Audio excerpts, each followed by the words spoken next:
Welcome everyone to I guess this is now the fifth Dirac lecture of this week's series of lectures, the second by Professor Birgitta Whaley. I'm just going to give an abbreviated introduction today, if that's all right, since I assume most of you were here yesterday. But I'll just remind you that Birgitta is a professor of chemical physics at Berkeley and currently the director of the Berkeley Quantum Information and Computation Center. And she's someone who's worked on a wide range of topics at the intersection of chemistry, physics, and biology, including quantum information and quantum computing. And she's been working on quantum biology. It's one of her many areas of research. And we heard a broad introduction yesterday on various quantum effects in biological systems, or quantum cases in biological systems where quantum mechanics is important. And today, I think, as you can see on the screen, the title of her talk is Using Quantum Information Science and its Technologies to Probe Photosynthesis at the Single Photon Level. So, Birgitta, you can take it away. Okay, thank you, Nick.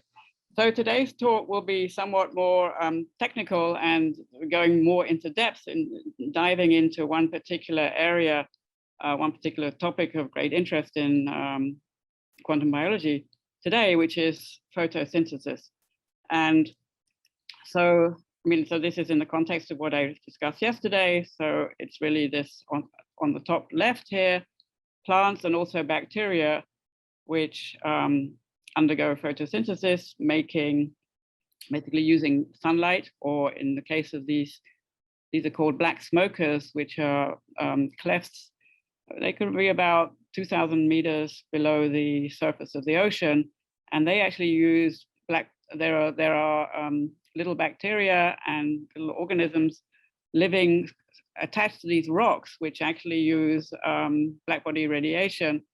So not in the optical regime, but more in the infrared regime, to undertake photosynthesis by using much the same principles as plants do at the surface of the Earth.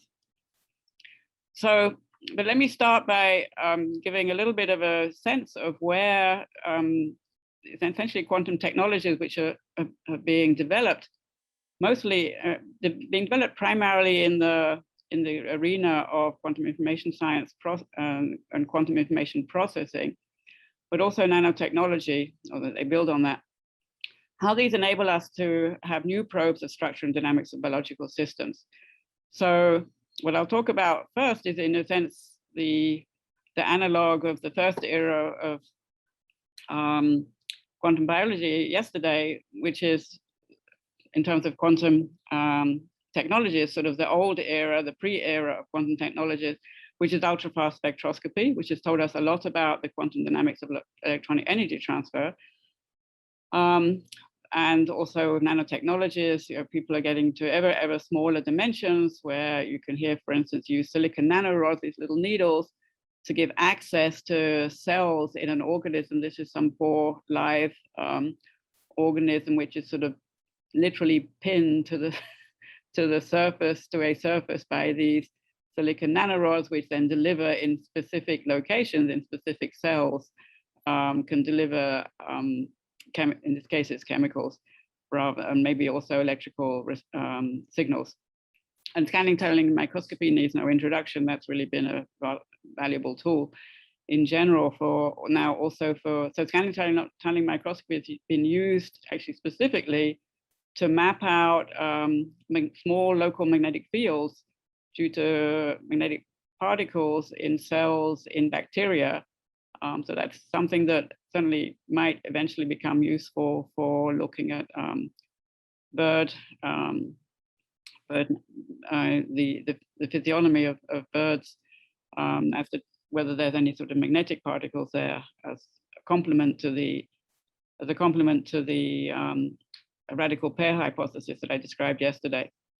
But really, things that are really happening now, really, I think, can be directly attributed to the growth of quantum information science related technologies, are things like this experiment shown on the right, which is using NV centers. So there's a diamond substrate down here, which has a lot of NV centers, And these NV centers are very sensitive to local magnetic fields. And so you can put, so this was done by a group in Germany. This is the group of Jelecko, I think, and just double check. Shouldn't put the reference on it.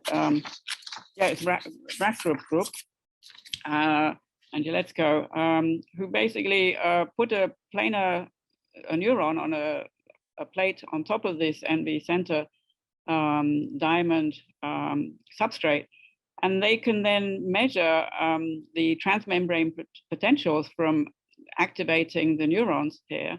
They can detect these locally with sub-millimeter, approximately micron spatial resolution and sub-millisecond time resolution. So they get this image of the neural structure, which can be refreshed every tens of microseconds, which is pretty amazing. So that's a new one, certainly a new probe. And then another even more recent experiment was carried out with photosynthetic systems, where they were put in micro cavities, shown here on the left.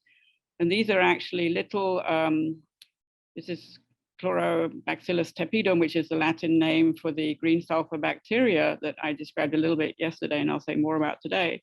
So these are full, entire living bacteria deposited here on this aluminum mirror. And then there's another aluminum mirror here, which has a variable length, which can be a variable position to change the length of the effective cavity, which goes in the perpendicular here. And so they've shown they can put this under very strong coupling conditions. And so they can see then the modification of the excitonic states. For instance, this is the white line here is an excitonic state, which is of course not dependent upon the optical cavity length. But if they change the optical cavity length, then they find that the optical, the cavity mode, the basic cavity mode is these black symbols here. So this increases linearly, but they see when this, when they reach the length at which there's a resonance between the excitonic state and the cavity state, that there's a mixing and you have polarotonic states formed. And so this is kind of really interesting. You have a live organism in here, and they can check, they can test whether these are live and what fraction of them are not alive. And they see that they are indeed modifying the excitonic states of these live systems under strong coupling conditions. So that's not necessarily telling us anything new about the natural system, but it doesn't offer an opportunity to possibly control these systems and to explore the pathways for the dynamics of exciton energy transport. So, and then that leads me to what the main topic of the core of my talk today is, actually using quantum light sources. So by that I mean single photon light sources or entangled sources with entangled photons, and using methods of photon counting of these single photons to learn to detect the outcomes of experiments with light harvest with photosynthetic systems. So there's also related work. Before I get into that, there's related work on vision. This is work from, I think this is, yeah, these experiments here on the left, these are both experiments from Paul Kwiat's group in Illinois, who are trying to see, using, again, using single photons, produced just as we do from parametric down conversion for the BBO crystal here. And they're doing behavioral tests with humans, and they have so far managed to they're not entirely, it's not entirely unambiguous, but there's a reasonable good set of statistics in tests demonstrating that humans can indeed perceive single photons. And that goes on to questions like, well, can we actually perceive a superposition state of photons, or can we actually recognize whether photons are entangled, and all sorts of interesting, maybe more foundational questions about vision. And of course, there's before this work builds on very beautiful experiments from the work of Kravitsky's group in Singapore, who did experiments which are very much precursors of the kind of experiments that we're doing in Berkeley now for photosynthesis. They were shooting single photons at the rod cell, so this is for vision, of toads, and they actually could measure from the entire rod cell, which of course is a massive number of rhodopsin molecules. They could measure the overall efficiency, and it's about 30%. But that's really a very beautiful experiment in terms of photon counting in the context of a single photon absorption process. So let me now come to photosynthesis, which will be the rest of the talk. So here, for those of you that are not familiar with photosynthesis, here is first of all on the left a sort of overall summary schematic of what photosynthesis does. We have input light, and that light, as I indicated, could be for green plants, it's in leaves, it's sunlight. For bacteria in these shallow ponds, it's also sunlight. But for these bacteria or small organisms that live well below the surface of the ocean, it would be black body radiation in the infrared, which is primarily, where the peak is in the infrared. So the so that's the initial part. So the initial, okay, so the initial process are the so-called light reactions, which is the absorption. So they're summarized by this schematic on the right. So there's an antenna structure which absorbs the light, and then there's some excitonic, so it creates an exciton. So this, and they're typically these Frenkel excitons, where you can imagine a chlorophyll molecule and one electron is excited from the ground state to the excited state. And then this excitation is transferred to adjacent and onward to quite far away chlorophylls and other chromophores by a process of dipole-dipole coupling. So, and in the process of that transport across between different pigments, so it's a transport in space, it's also a transport in energy because it's also a dissipative transport. So there's an energy funnel starting from blue absorbing pigments going down to the red absorbing pigments. And finally, the excitation arrives at this reaction center where there's now where there's charge separation occurring. And once a charge separation has occurred, you have essentially you produce a free electron, which then does, so that does some secondary electron transfer, but basically these electrons now are available to do real chemistry. And so that's basically these reactions happening down here, which then take in CO2 and basically produce the sugars that store the energy in a permanent way. And since I think a lot of people will not be familiar with this, I drew this cartoon yesterday on the right, which shows what's happening at this transition between the antenna and the reaction center. So you have this exciton, which is transferred by dipole-dipole couplings across maybe a distance of 2 to 10 nanometers. And then it comes to the reaction center. In the reaction center, there's some other chromophore, some other two-level system that has a considerably lower energy, like this one here. And so then what happens is that the electron from the last chromophore before the reaction center, or the last chromophore in the reaction center before this special chromophore, and in fact it's called the special pair, the one that accepts the electron. So from the last chromophore before, the electron would transfer here, and that leaves a hole on this chromophore here. A hole is always very readily filled by stray electrons, so that gets filled in from something else. And now one has basically an excess charge on this special pair in the reaction center. And this special part, this excess charge will be then transferred off somewhere else to do real chemistry, and you'll get left with the charge separated system where the electron charge has gone off. This one has been filled in. So I didn't draw, there's a free electron somewhere now far away, and that completes the process of transduction of the photon energy to the energy of the electron that left here.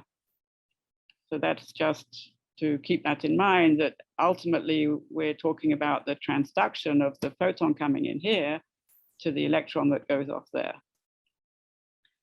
Okay, and so that, as I showed yesterday, that in this PS2, which is important in green plants, So you have this distance here, which I think is about 14 nanometers.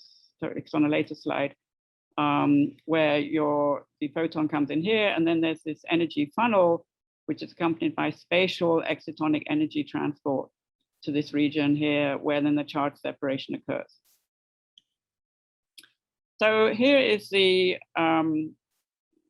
old way to look at this, which was ultrafast spectroscopy, developed primarily in the 80s and 90s, where one puts in 3 pulses that I showed yesterday in the seminar. And here are the 3 pulses coming in, and then one detects after a time t from the 3rd pulse, one undergoes detection here. So that's a third time scale. And then if you take the signal, which is this 3rd order polarization of the sample, and you Fourier transform with respect to the 1st time variable and the 3rd time variable, then you have a 2-dimensional spectrum, which is shown here as a sample at one particular value of this time delay t. And this time delay t is basically where the system is in the excited electronic state of the chromophores. So that's what we call the first excitonic band of energies, which is a complex set of energy levels, which is controlled by the energies of the chromophores primarily the chlorophylls in the light harvesting system, and also the dipole-dipole interactions between them. So this 2D spectrum is essentially a correlation map between these initial and final coherences, but expressed in the Fourier space. So basically correlation between excitation frequency and emission frequency. And the critical insight was that this correlation depends on the processes occurring during time, the so-called population time t. And then if you vary that time t, then you can construct this kind of picture that I showed yesterday. Let me lead you through the origin of that picture now again. So this is the experiments with this very small part of essentially the end part of the antenna system of this green sulfur bacteria, chlorophyll, green sulfur bacteria light harvesting complex, which sits in a membrane and of the chloroplasts. And there's a big antenna in this particular system of actually several 100,000 chlorophyll molecules. And this little protein, which as I mentioned yesterday, is very well characterized. Its crystal structure is known. It only has 7 chlorophyll molecules, and one has, from lots of spectroscopic studies, we have a Hamiltonian for this, and we also have information about the coupling to the vibrations of the proteins, which are these silver bands here. So then the excitation goes through this little wire, if you like, a wire for the excitation to the reaction center. And then what's measured here is the population, as a function of the population time of a single excitation being put in to this system. So you have an excited state consisting of 7, or you have 7 excited states, and with a dipole-dipole couplings, and you have 7 excitonic states. And so this is the 2D spectrum for a particular value of this population time T2. So that was a capital T in the previous slide. That's one particular 2D spectrum. But then if you repeat this for different values of this T2, or actually the capital T is shown down here, so if you just take this diagonal line on that 2D spectrum, so this diagonal cut is what's shown now on this 3-dimensional representation. And you see on the 2D spectrum, there was this major peak here and a small peak here, down here. So then when you look at each of these 2 peaks as a function of time, that's when you see these coherent oscillations. And this was fit in this 2007 paper.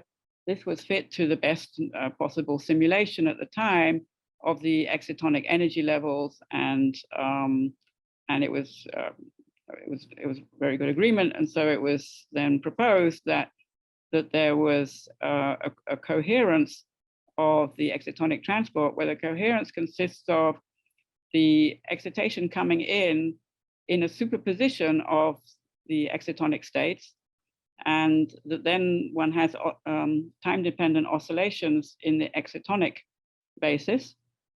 And in more recent years, it's been recognized that there's really a strong vibrational contribution to those coherences as well. And then this was, I mentioned this also yesterday, so work that we did on this FMO system, we analyzed the coherence and we showed that there was entanglement generation during the transport between electrons on the first site and the last site. Now, these are not very large distances. This is only 2.5 nanometers dimensions across this little FMO complex. But we also have studied the coherent dynamics for PS2, which I'll say more about in the second half of the talk. PS2 has 320 chromophores, and we studied this particular theory was included about 30 of them. So that's what all of one of these subcomplexes here, which is 14 chromophores, and then a number of complexes in here, and then some in the reaction center. So here we've got the reaction center down here. Right? I think it's down here.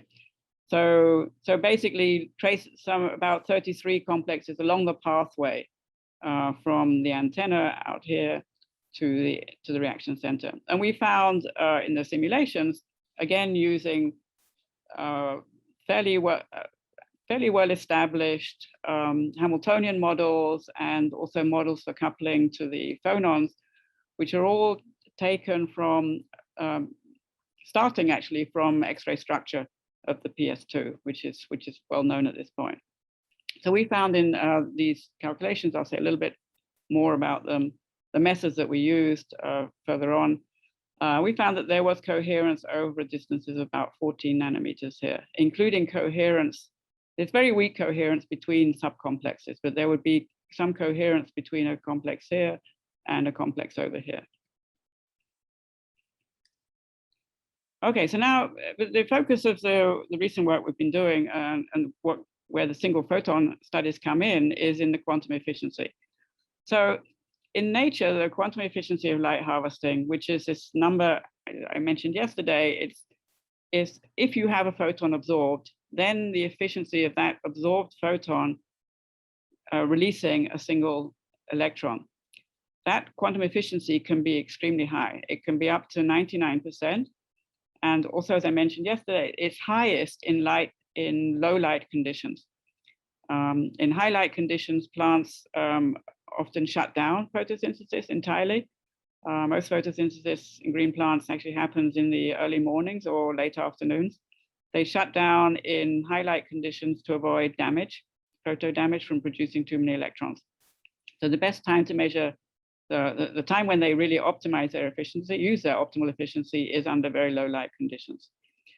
But this is even in those situations, it's very unusual to have that kind of number for an efficiency in a natural process. Then a lot of theory work has been done on this.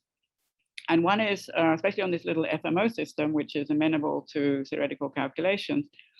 And there is a study that shows that with respect to all of the parameters that are known or sort of dreamt of that could enter the effective open quantum systems dynamics model for this, so in other words, a Hamiltonian and also whatever kind of decoherence and dissipation processes one might want to couple to that, that the natural parameters appear to be optimal in terms of the efficiency. And then, so there was a long debate about whether, well, so is this quantum? Is there a quantum efficiency? Or if you had a classical process doing the same thing, would you get the same value? And then many people were saying, well, classically, you can't get this value at all. You get completely different values, much lower efficiencies. Then there was this I think, this very beautiful paper, which really analyzed what efficiency really means. And so there's two forms of efficiency. One is the transient, if you're looking at single events going across the antenna, or you could have a stationary under pumping conditions in a steady state. And what this paper showed was that if you make classical dynamics with the appropriate basis and rates, then you'll get the same exactly the same efficiency as quantum dynamics. And this is kind of a little bit like a moral story, because it basically says, if you start with a quantum model and everybody believes that these are molecules and they have electronic states, and we really should be dealing with these at the molecular level of single molecules, it should be quantum mechanical. So then if you start with a full quantum model and then you make a an open quantum system model, and you make it non-Markovian, so going as the lowest possible lowest possible description in terms of closest to quantum, and then you start making more approximations, like assuming Markovian dynamics instead of non-Markovian, and then you go from quantum to classical. Then if you do this consistently, then you'll get identical results at the end.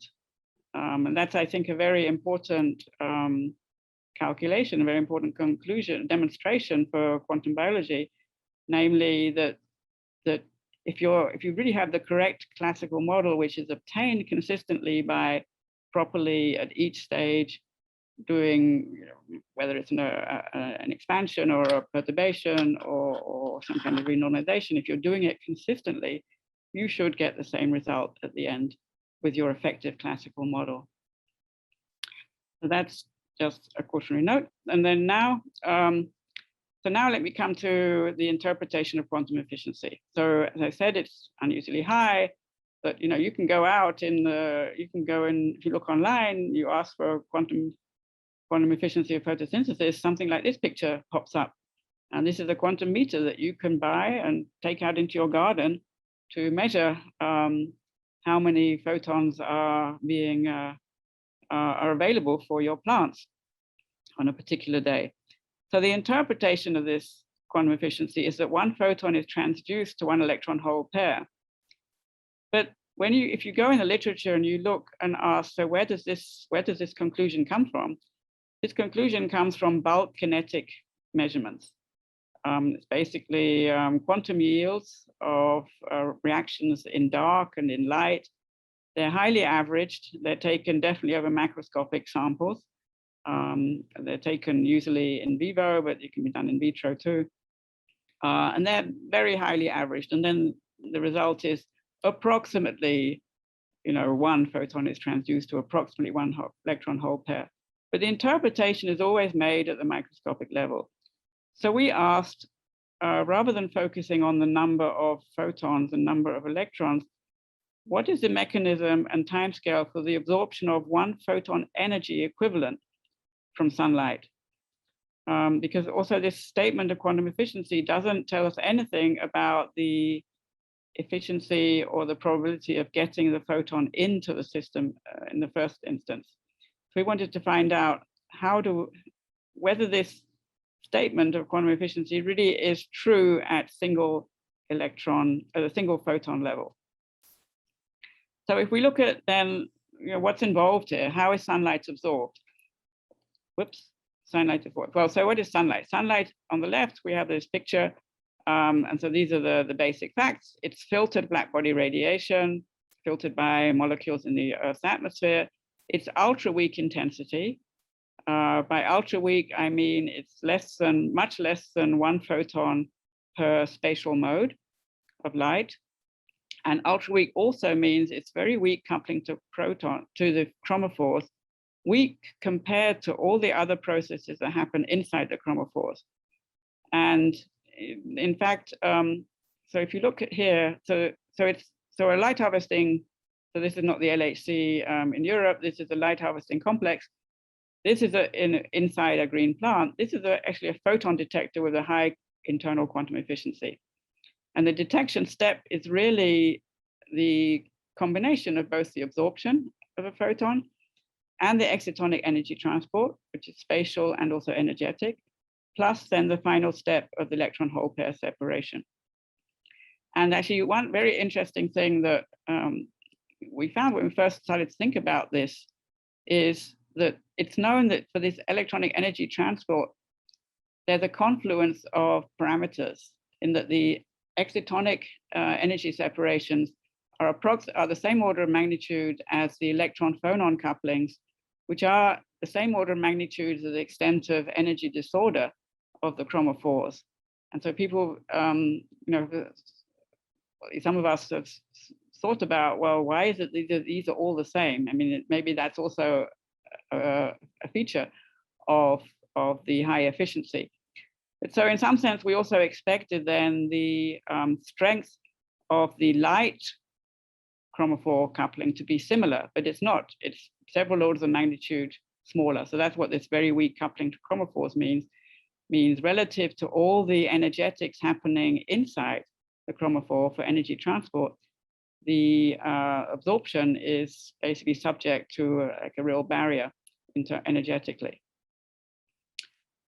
Okay, so then there's questions of what the timescales are and what is this photon absorption event? Is it a continuous process or is it a quantum jump? And then, of course, there's the question about sunlight, making a single photon description for individual modes. There's many ways to do this. Let me say, but here's our basic questions we want to answer. In what manner does the light harvesting complex build up the energy to release a single photon from multiple photon absorptions? And this is just to bear in mind that the turnover time for PS2 is 4 milliseconds. So that's a very long time in terms of energy transport and absorption. And also previous work that we've done, simulations, has shown that the probability of absorption of a single photon by chlorophyll is about 10 to the minus 6, which is consistent with the experimental measurements. So that's very low probability. So here's a slide that shows what we mean by the very weak absorption or the weak measurement of a single photon by chlorophyll. So on the left is shown the absorption band of a particular bacteriochlorophyll. There are many kinds of chlorophyll, but they all have very similar absorption bands. And we're looking at this particular absorption band in the near infrared. Actually, it's on the red end of the spectrum, sort of still visible, which is the so-called QY transition. And so we made some studies a couple of years ago using coherent state excitation of a light harvesting system that had multiple chromophores with non-Markovian excitation vibration coupling. I'll show you some equations on the next slide. And with the coherent state having average photon number 1, that's what's shown here.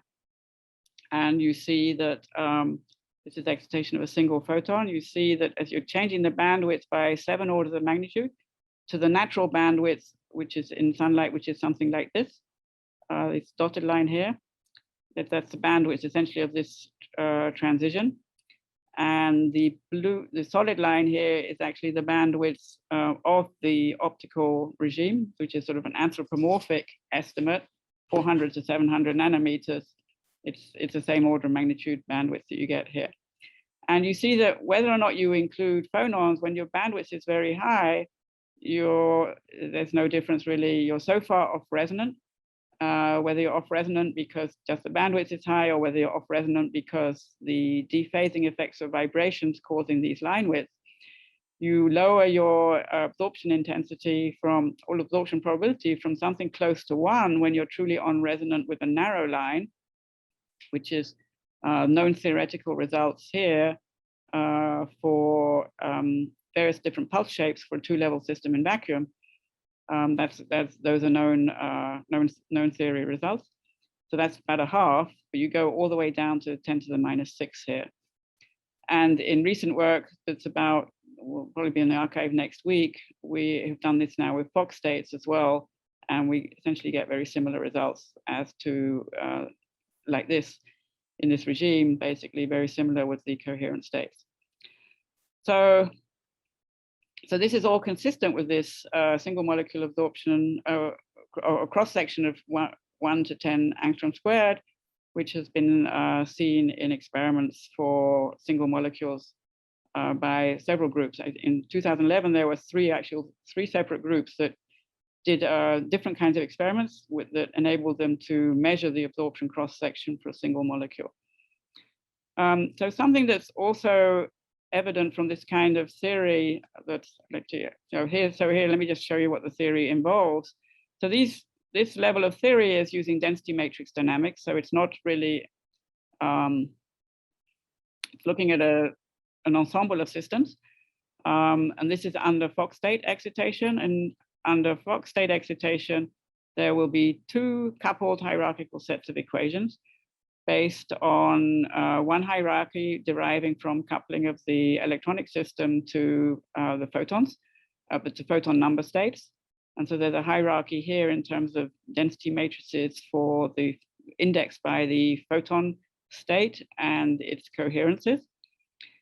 And there's a second hierarchy, which is well known in this community, was specifically developed for understanding how excitonic transport interacts with non-Markovian couplings to vibrational modes. In other words, couplings to vibrational modes where the vibrational relaxation is also of the same time scale. That's another parameter which is also of the same. If you take the vibrational relaxation time and in a non-Markovian coupling and you translate that to an energy, you get again this miraculous equivalence of times of energy scales. It's the same kind of energy as the excitonic energy differences.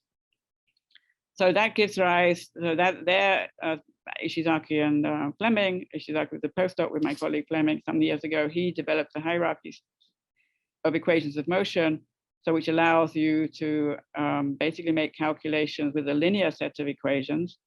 So and these are non-physical density matrices that are added that indicate essentially the longer the time scale for non-Markovian dynamics, the longer the hierarchy of additional auxiliary density matrices that you have to add here. So then we combine that for Fock states of light excitation. So if you have coherent states excitation, then you just have these two terms and a coherent drive from the coherent field that's put into this equation, into this term here. But if you have Fock states, then you have this additional hierarchy deriving from the Fock states of light. Okay, so this is quite a computational challenge to evaluate those, but we have done that recently in this paper that's coming out. But one thing that those double hierarchy enables one to do is to make analytic estimates. And this is an estimate made by Li Wen Ko, the student who worked on this. They showed that when one has a short single photon pulse, so a short pulse would correspond to a broad bandwidth, which is exactly what we have here in the natural systems, that the probability of absorption of light harvesting systems has a universal type of behavior. It scales as a factor, basically spontaneous emission rate, which controls the absorption probability, or the linear dependence upon this. And then there's a and inversely with the pulse bandwidth. So it's basically the strengths of the coupling multiplied by the pulse time, which would be the inverse of omega. And then there's a universal function of some an energy variation parameter, an energy spread, which is basically the energy spread of the chromophores, divided, again, multiplied by the pulse time or divided by the bandwidth. And this gives this typical scale of 10 to the minus 6 or so for the absorption probabilities of these chromophores. So this is basically what one can do with density matrices. But now we're interested in going to single photons, individual events with single photons, and then we can no longer really use, certainly not this kind of density matrix description. So let me say a little bit about why or some recent evidence, again, from quantum information studies that indicate that it's not crazy to think about coherent single photons from sunlight. So firstly, if you look at the coherence of light at the absorption wavelength of chlorophyll A, you can construct what's known as the coherence volume, which is basically the product of the coherence lengths from the bandwidth of the absorption. So that would be the band. So if you imagine the chlorophyll has basically measured or projected out a photon from sunlight with that bandwidth, then that photon would be associated with this coherence length here. And then one can take the, I think it's the, forget the first name, the CZ, the Z is Zernica. This is a classical estimate of the coherence area of spatial coherence of sunlight, which is well known, and that's of the order of 10⁻³ millimeters squared. And so if you multiply these things together, you'll get a coherence volume, which is essentially the volume in which, inside which photon from the sun could be, which is being relevant to the absorption of the chlorophyll, is coherent at about 53,000 micrometers cubed. And a volume of a chloroplast, which is the entire cellular object that actually does photosynthesis and contains many, many different units of PS2, for instance, and then many, inside that, many thousands or tens of thousands of chlorophyll molecules. This volume is only 20 micrometers cubed. So this is an argument that it's perfectly reasonable to assume that a single photon from sunlight could be incident coherently on a molecule. And then there's also this beautiful experiment from Jianwei Pan's group 2 years ago, which basically took a single photon from sunlight and did some filtering on this. Basically, they polarized and spectrally filtered it so that they would get essentially a single mode photon, which would presumably also then be coherent. And they interfered it with a single photon from a semiconductor quantum dot. So basically, in principle, they did basically a Hongo-Mandel interference experiment, which is a classic quantum optics experiment that has single photons coming into a beam splitter, and then you observe always bunched outputs, either 2 photons in mode B, in direction B coming here, detector B, or 2 photons coming out in detector A, but you never observe 1 photon in both detectors. And you see on the right here the coincidence counts from the detectors, and you see the blue line, the blue results here, which is when the photons have parallel polarization, which means that they are indistinguishable in all senses. Then you have this Hongo-Mandel dip, doesn't go completely down to 0, but it's a clear demonstration of, usually used as a demonstration of the bosonic statistics of light and for indistinguishable photons. Whereas if you have cross polarization, different polarization, then the photons are distinguishable and you see no dip. So this is a very beautiful experiment with really state-of-the-art quantum optics for quantum communication that was used to make this fundamental, basically showing that it doesn't prove that single photons in sunlight are coherent. There's a lot of filtering that's done here to actually select out, but it indicates that they can behave certainly in a coherent manner in the right environment, basically with the right receptor. Okay, so what are our new tools then that we're going to use? So we are going to use a light source that has basically from a spontaneous parametric down conversion. So we're going to have 2 photon sources, and they will be, in the first instance, we only care that they are correlated, but then in the future, we also will care that they will have entanglement of the two photons. And the idea will be to have an input signal.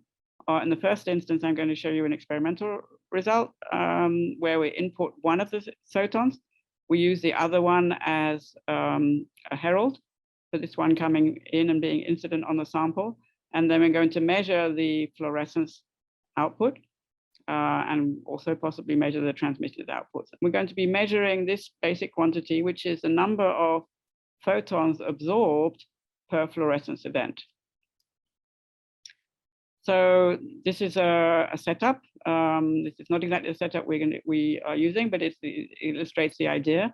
This was from the proposal for the experiment. And so we have our 2 photons coming out of the SPDC here. One of them goes into this detector. So this is the herald photon. If we detect a herald, then there's a feed forward. We open then a shutter here, and then the other photon, the signal photon, in this case is enabled as the idler photon, will go into the sample, will interact with the sample, and then we can measure fluorescence either in the perpendicular direction or in the forward direction, which would also be measuring the transmittance.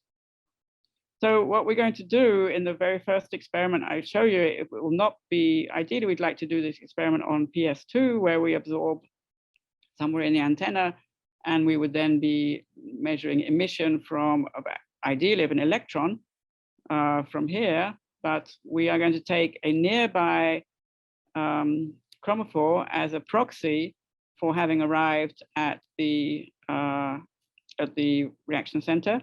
And so we measure fluorescence from a photon that's from a chromophore that's nearby here.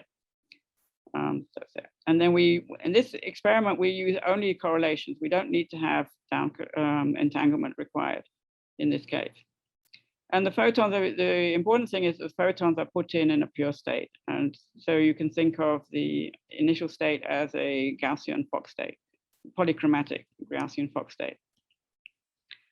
So, and then the basic idea of this first experiment was to see, well, if we look at this distribution, or the frequency of the number of photons being absorbed per fluorescent photon that we're going to detect, if the maximum is at 1, then we know that we have a single photon interpretation of the high quantum efficiency, that every fluorescent photon required absorption just of a single photon.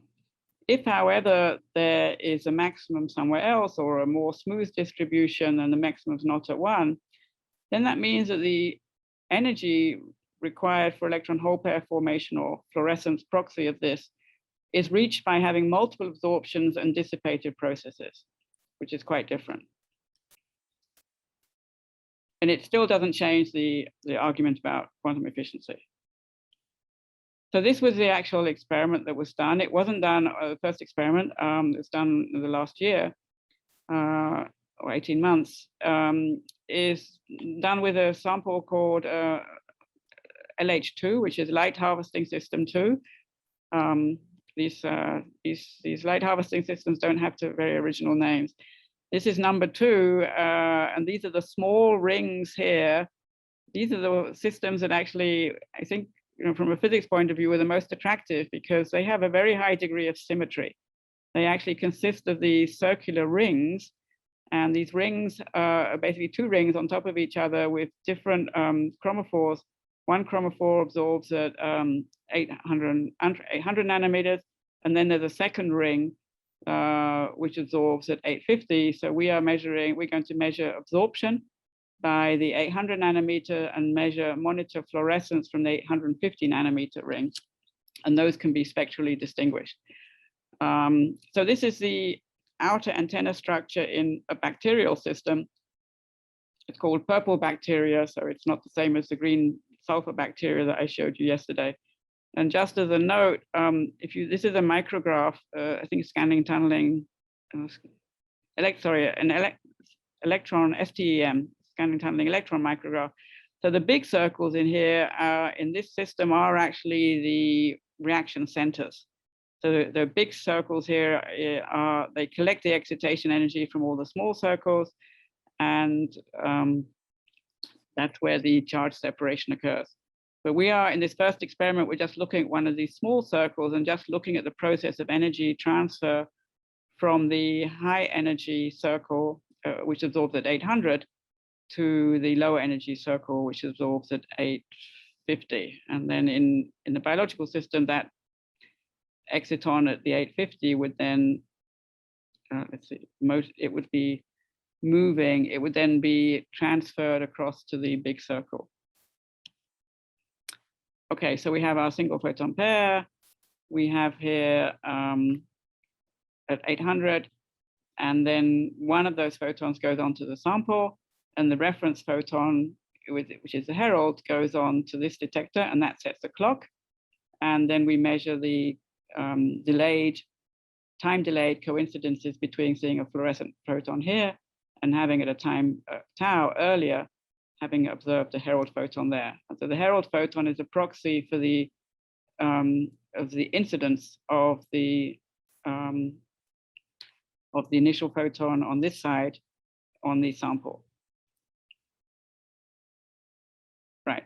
Okay. So these are both single photon detectors, and we measure then our coincident counts. And in fact, we time tag all the photon events. Okay. So then there are these two options seeing here, and so what we actually do is this is the experimental data. Integrated over 100 seconds approximately. So there's about 10 to the 4 detected fluorescence photons in this, or events in this particular run. Sorry, we have more of them in the meantime, but this was the first set of data. And you see that this actually does have a peak at 1. And in fact, the shape of this curve can be completely explained by the experimental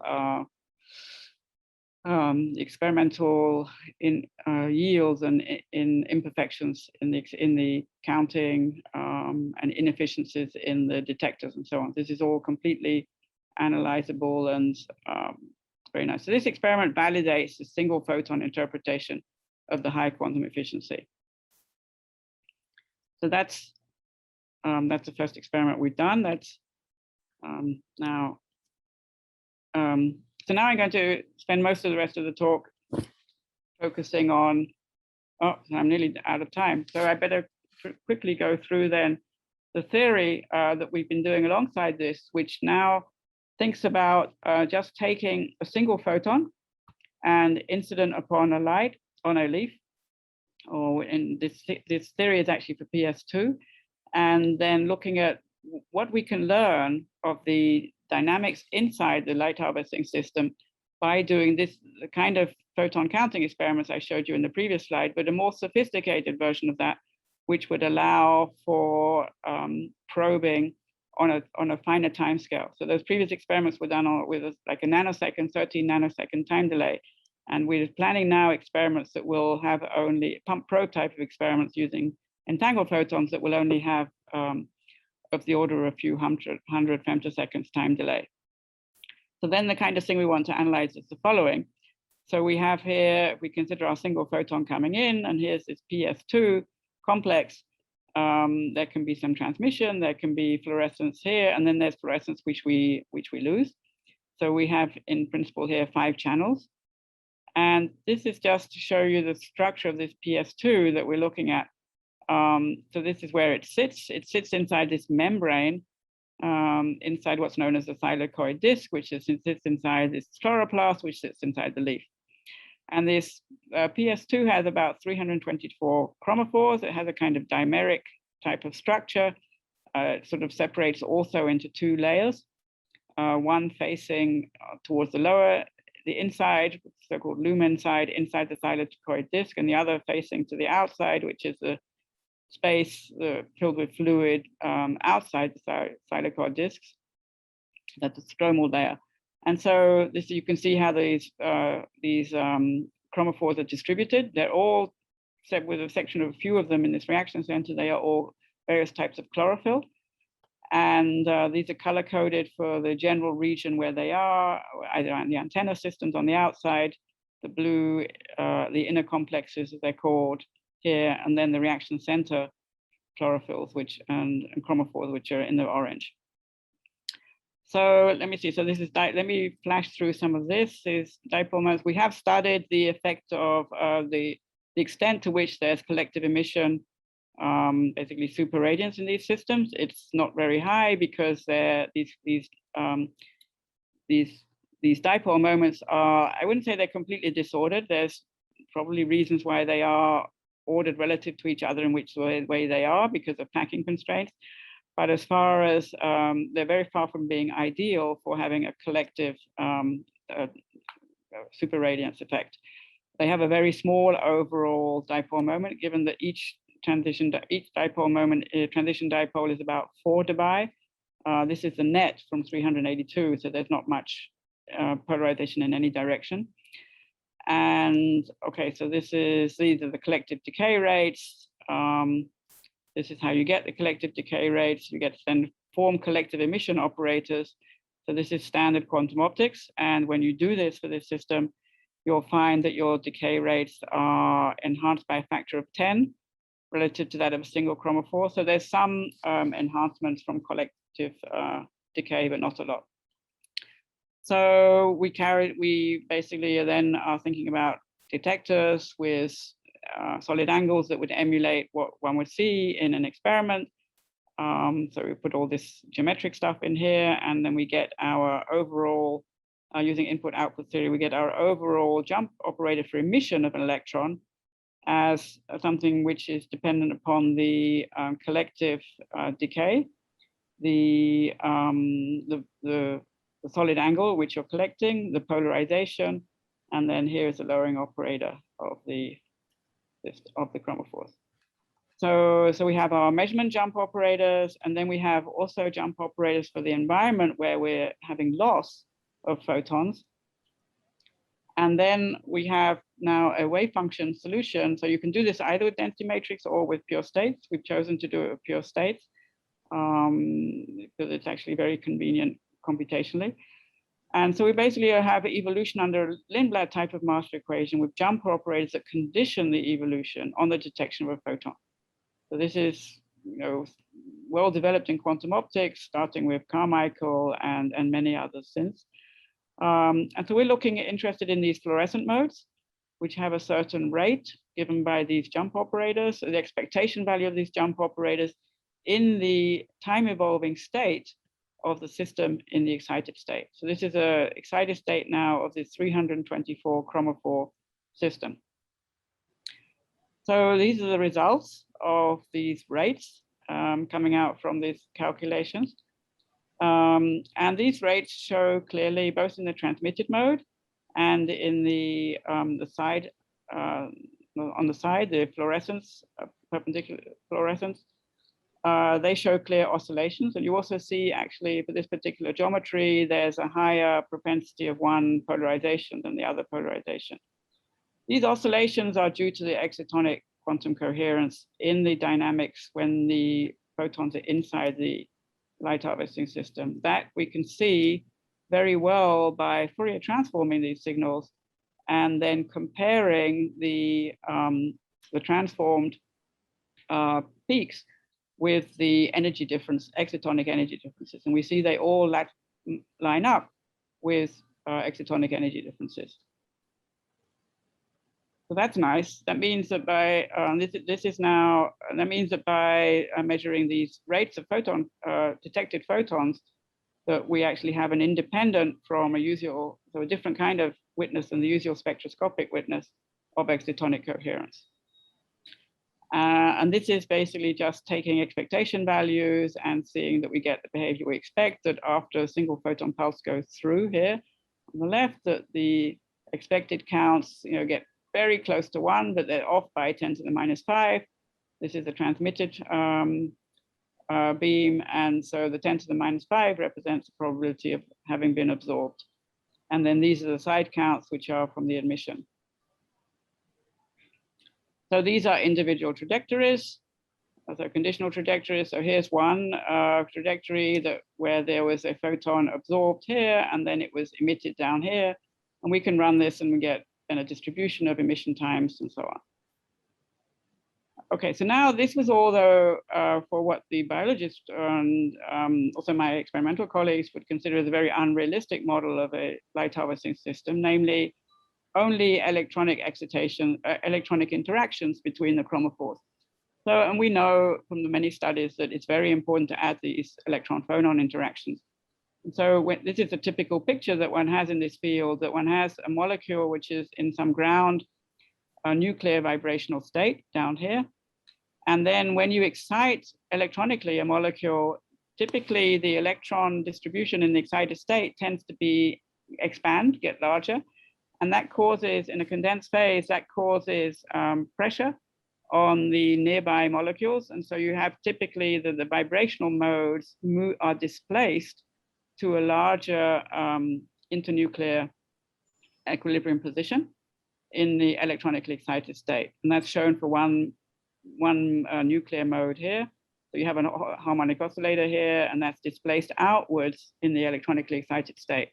And then if you excite in a quantum limit of vertical excitation, then there'll be some relaxation on the electronically excited state, which is this phonon relaxation that I mentioned before. And that gives rise to the non-Markovian dynamics. So this is usually dealt with linear coupling. There's I think no evidence in any of these condensed phase molecular systems for anything beyond linear coupling to phonons. And then if one, so what we've done is we've developed basically in this jump picture, jumps corresponding to changes in the phonon occupation numbers for specific modes, which are motivated by a second order picture for the time evolution. And if you think by analogy with Fermi's golden rule, that there's some coupling elements here between initial and final states. So these jumps, you can rationalize these as a heating jump would take you from a state J to a state I of higher energy with some matrix element, which where the coupling is basically the second, the square of the overlap of M of the excitation of the excitonic state on a site M, with also in addition, actually that's on the next page, there's also contribution then from the phonon occupation site, occupation term, and diagonal, and then we have corresponding cooling jumps, and then diagonal jumps, which correspond to dephasing.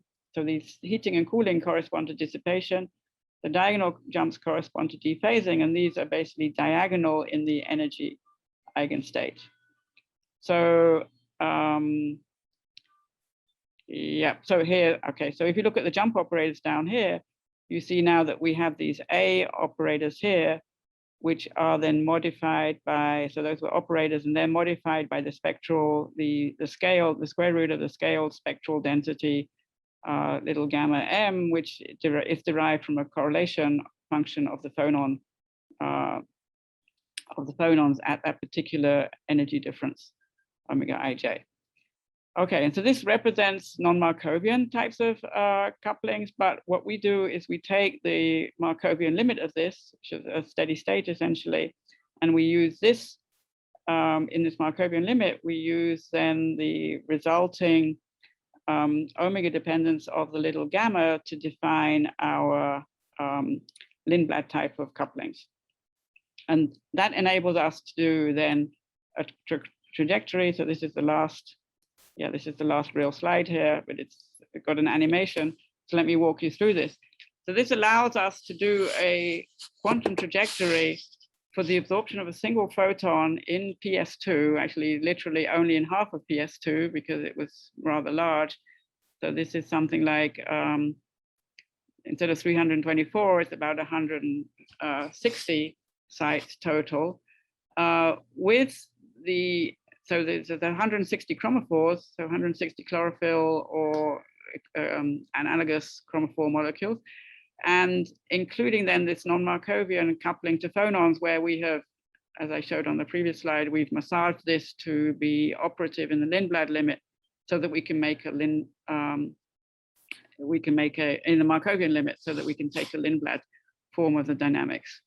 So what I'm showing you then is now on the right there are these 3 panels. The top one is the ground state, probability of remaining in the ground state, and superimposed here in this gray dotted line is the pulse of light coming in as a reference. Then the middle panel shows the probability of being in any site within the core complexes, these blue ones here, or the reaction center, the orange ones in the middle, or on the antenna complexes, the green ones on the outside. And the bottom slide, the bottom panel shows the energy. And this is all as a function of time up to 1.6 picoseconds and at about room temperature. And with a pulse, which was centered at the median energy of all of these 160 chromophores. So here is the dynamics or these corresponding quantities up to the point at which the absorption begins, or it's basically almost complete in this case, because the ground state probability has gone almost to 0. And we see we've got probability now in each of these complexes, very little in the reaction center. The initial excitation is mostly in the antenna system here on the outside, and the energy has gone up sharply because of the absorption to basically an energy close to average energy, close to 1500. And what's, okay, so then on the left, I'm showing here, these are the chromophores which are populated in the initial absorption. Okay, so at this point, this is what the populations and the energy are, and these are the chromophores that have substantial population on them. And then shown here are, in this particular trajectory, these lines represent all the phonon jumps that will happen out to 1.6 in the trajectory, and the phonon line jumps are labeled by gray lines being the decoherence types of jumps where energy is conserved, and the blue ones are cooling jumps, and the red ones are heating jumps. And then on the left, you see the sites which nucleate each of those jumps. So it's not a lot of sites involved. They're shown here with the circles. And then here are the effect of the jumps. So the jumps, of course, don't change the ground state population, but they do change the population of the different complexes, and then they in fact move things around a little bit. You go from being green, and then you have a big jump up to some population transfer to the blue core complex, but then it comes back to the green ones.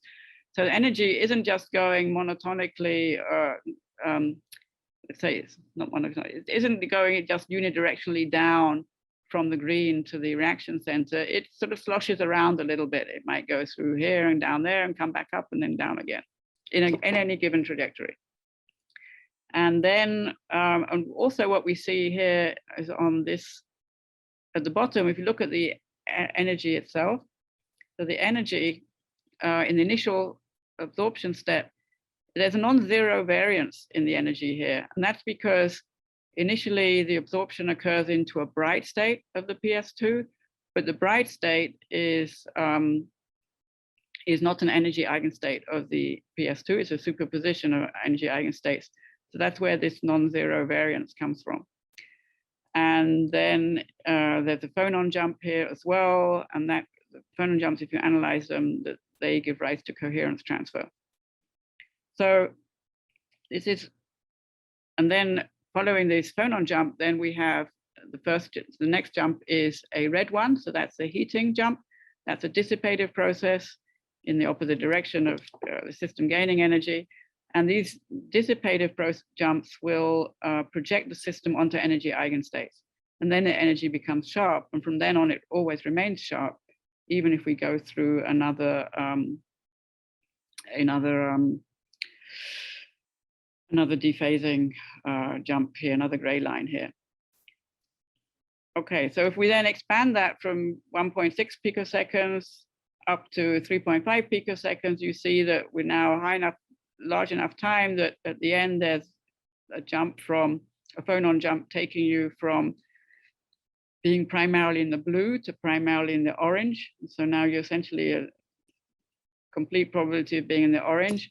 And if you look on the left, see where that actually, which site is actually responsible, which sites are responsible for that orange population there. It's actually trapped at the reactive site, the so-called chlorophyll D1, which is the chemically active site. That's where the electron transfer happens. So that's a full simulation. This, maybe I'll skip. This is a somewhat theoretical interest. This shows that if you're running single trajectories and looking at condition dynamics, there's a big difference between the information about the system you gain from a single photon Fock state, where when you have conditional dynamics, you know exactly, if you saw no photon, that your system is being, your electronic system is actually in the excited state, versus if you do the same thing with a coherent state input and you do conditional dynamics, you essentially have no information, no extra information than you would have with unconditional dynamics. And that's because in a coherent state, you of course have a superposition of many numbers of photon modes. And that's very distinct from doing kind of density matrix dynamics we were doing before. So let me at that point finish, because I'm running over time, and summarize. So what I've tried to show you, I think, today is that quantum light sources are a new probe for quantum phenomena in biology, in particular with the detailed example I gave you for photosynthesis, where we can have heralded single photon absorption and fluorescence measurements in the first instance that already tells us something non-trivial about the meaning of the high quantum efficiency. What we're planning now with those experiments is to do something more related to the simulations I showed you in detail, which is to do a pump probe type of analysis, where we could maybe measure some of these oscillations that reflect the excitonic coherence by photon counting. So, whoops, where am I? Yeah, so these are the kind of things we're doing in the future. We're doing a detailed modeling of this, or actually that we've already done. We're thinking about extending the theory and also the experiment. Eventually, the theory will be easier to include electron hole pair generation.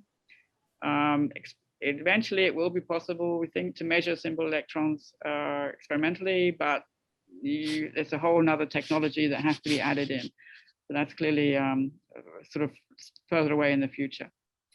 There are interesting questions about quantum jumps. We're certainly measuring quantum jumps in emission. It's not so clear what's happening in absorption. But what is useful here is the analysis of the microscopic analysis of the quantum yield and the conclusions that we're reaching about the energy budget. And so let me just finish here. This is going back to my original comments at the beginning of the talk yesterday from Bohr. Bohr, in one of his papers, said that light is our principal tool of observation. Well, we know it's not the only tool anymore, but it still is, certainly in biology, where there are many important processes are photoactivated. It's still a very, very important tool for us.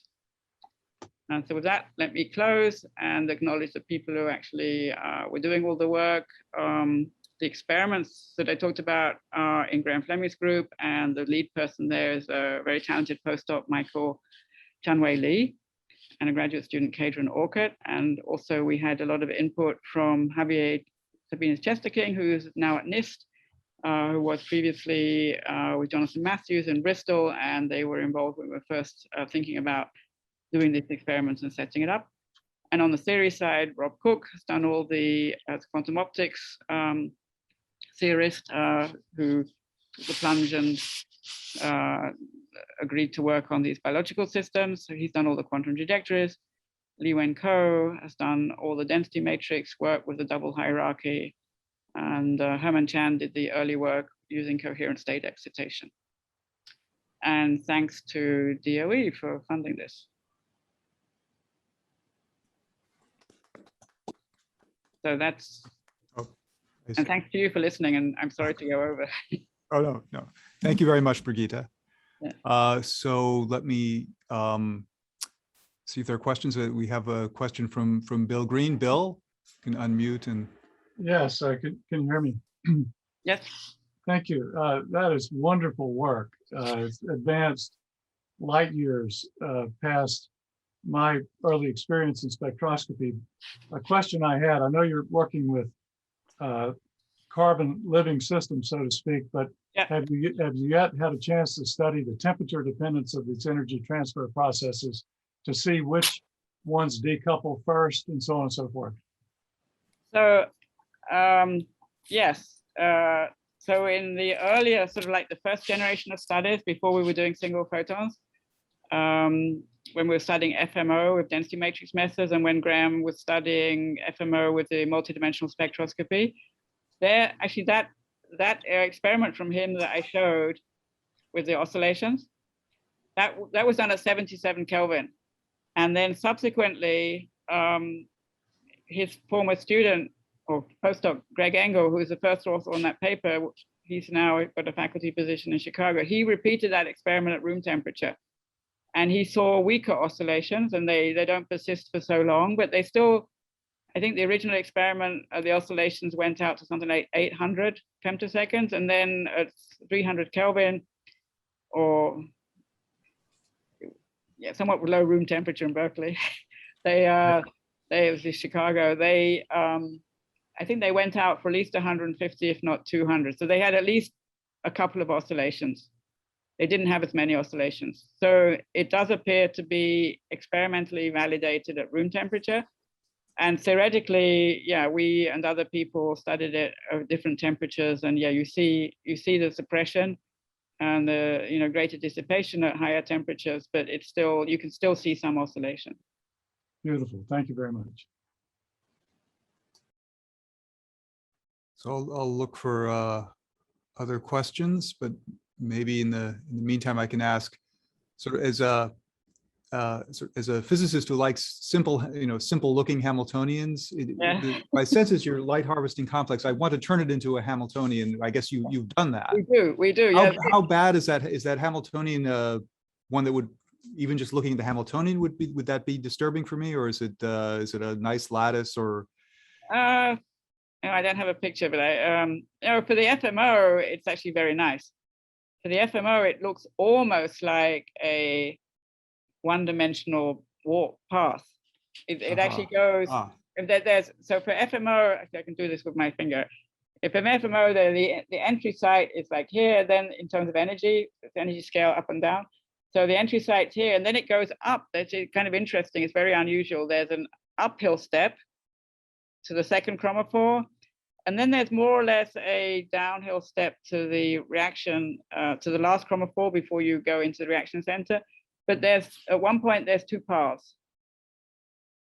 So that we could, so what we did when we first joined, the very first thing we did when we entered this field was, because my colleague was making statements that, or various people, let's say, were making statements that because this was a spatial walk, so I use the word walk, because this was a spatial energy transfer and it was quantum-like, people were saying, oh, green plants are doing quantum computation, it's a quantum search.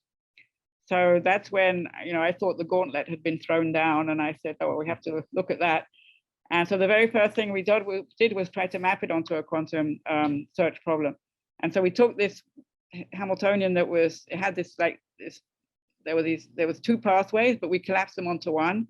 So we made a one-dimensional profile from that. And then we analyzed that, and it turned out there was no quantum walk. And it was essentially because of because quantum walks are normally phrased in terms of flat energy landscapes. And this is not a flat energy landscape, so it was quite different dynamics. It's actually more like there was an analogy to Bloch oscillations in periodic energy levels. So that Hamiltonian, it's very well known, and that one you'd be very happy with because it's only 7 chromophores. But the one for PS2, I've never actually really seen it. It's just too big. I mean, I've seen the matrix elements and so on, and they're reasonable. I mean, we don't study anything theoretically unless there's a Hamiltonian at this point. Otherwise it's just speculation. Because also, as you see from what I've said, it's not just the Hamiltonian, it's also the coupling to the vibrations that's important. So you have to have some idea what they are. But there's about 30 or 40 years of spectroscopy of various different kinds on photosynthetic complexes. So there are people, there's particular kinds of spectroscopy that pull out maybe just from the wing. There's something called fluorescence line narrowing, where you can pull out from the wings of spectral peaks the actual couplings to individual vibrations. You don't know what vibrations they are, but you see that there's some peaks in the wings, and you say, oh, that must be a vibration there. So there's a lot known about these Hamiltonians and also about their couplings to the environments. And certainly the Hamiltonians are very well known because people just do spectroscopy on, and they scan and they find all the chromophores. So typically they're getting not the individual chromophore energies, they're getting the couple, they're getting the excitonic energies, but they can back those out with models for the dipole-dipole coupling. Yeah, so the basic Hamiltonian element is 2-level systems.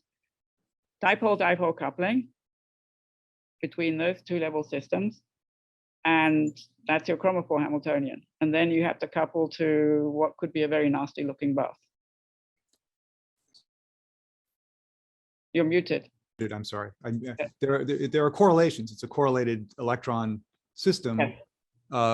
And Well, wait a minute. No, I don't think it's correlated. It's not correlated in the sense of a condensed matter physics. I see. So your dipole interaction, I guess I naively am thinking of that as a. It could be a strongly correlated system, but remember, this is very weak excitation. Oh yeah, I used the word. I shouldn't have said strongly. It's correlated. There are correlations. Yeah, but there's only one. Normally, people focus just on one excitation. I shouldn't have said the word strongly. That's just instinctive when I say correlated. Yeah, it is correlated. Yeah. So the states from quantum information that we initially thought were relevant are W states. Aha. Yeah, but in practice, they're not really W states. Let's check and see if they're. Go ahead. In practice, the excitons are actually localized over 2 or 3 or 4 sites, but not much more beyond that. And the sort of the simulations you're showing you're treating it as an open quantum system. Yeah. So maybe this is a bit of an out there question, but one of the things people talk about quantum computers eventually being useful for is simulating. Yes. Quantum systems. Is this a sort of, I mean, I know you think about this maybe with other hats on. I don't know, is this, do you envision a time when you might, as part of the calculation you just presented, you might, want to apply for time on a quantum computer somewhere, or is that so far off in the future that right now, would it not help in this particular problem? Right now, it wouldn't help. Of course. Maybe eventually it would, but the algorithms right now that we have in quantum computing for doing time dependence aren't terribly. There's nothing really near term, and the long-term ones, well, they're not really generally amenable to spatial, to propagation in space. I mean, they're very good algorithms if you want to propagate in energy space, like eigenvalue, if you have a basis and you want to assess. But if you then have a problem where you've got to sort of go between energy and spatial representations, then your grids get very large, and then I mean, there are algorithms that people have written down, but it's nothing that would be attractive in the near term. I see. That's interesting. Okay, let me check. We actually have, when we originally were starting this, we actually got a grant from one of the quantum information programs to study these, because we wanted to see whether these states could be seen as robust forms of states relevant to quantum information processing. Now, for instance, could these be models for making robust W states? If we understood the interaction with the environment, would that give us clues about how to engineer environments for quantum bits that would be very stable, or give us very fast dynamics of some kind? Do you still think that's possible, or is that? No, I think the biology questions are different. Yeah. There's no point trying to shoehorn biology into information science.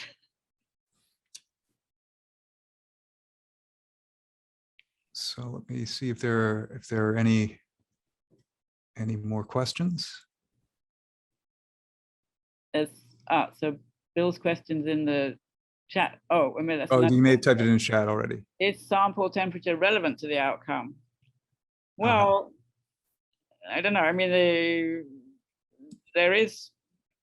I'm not sure that people have systematically looked about whether the efficiency is strongly dependent upon temperature. So it could be relevant in that sense. I mean, certainly there are less coherences, but I'm not sure whether the overall efficiency is any less high temperature. Okay, well, I think if there are no further questions, let's thank Birgitta again one more time for a very nice series of lectures. And remind the people here that we will have the last Dirac lectures is at 4, so in half an hour. I think we'll close this meeting and then reopen it shortly before then. But thank you very much, Birgitta. It was good seeing you again, and very nice talks. I learned a lot, and hope to see you soon